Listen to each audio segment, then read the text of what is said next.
This segment of Panther Sports Talk is brought to you by CFU, the power of service. The second round of the 2005 FCS Playoffs sent the UNI Panthers on the road to face number 1 ranked New Hampshire. It matched UNI's defense up against the nation's top offense that year. On a cold December afternoon, the UNI Panthers were presented the opportunity to get the program's biggest win.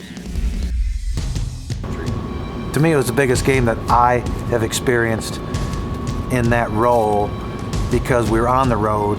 It was against a tremendous football team, and we had to play so disciplined and so sound and so focused, and we did that in spite of the weather, in spite of everything that people were predicting.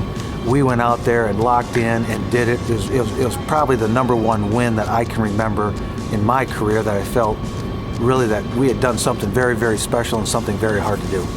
They were tough and they were physical, and I'm not kidding you, that game was the coldest I've ever been. That is for sure the coldest I've ever been. We didn't have heaters. Farley wouldn't let us wear coats. He looked at us and he'd tell us to take the coats off. And True story.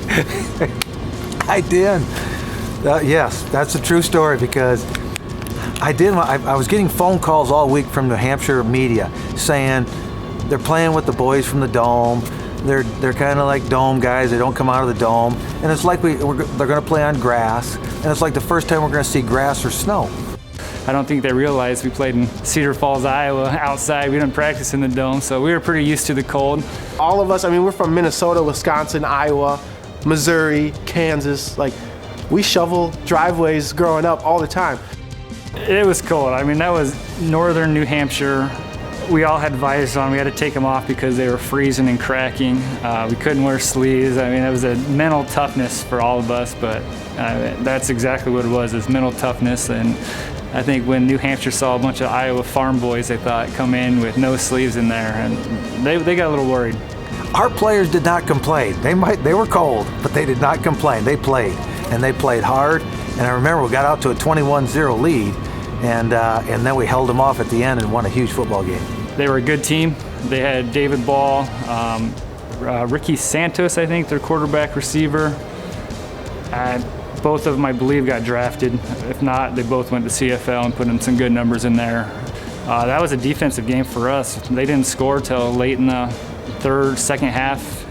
We played really well on defense. I remember that. We put it to them. This was Chip Kelly was our offensive coordinator, and they sure knew how to put up points. But against our defense, covering everything in sight, just ball hawks, big hits, knocking balls loose, and then they start coming back.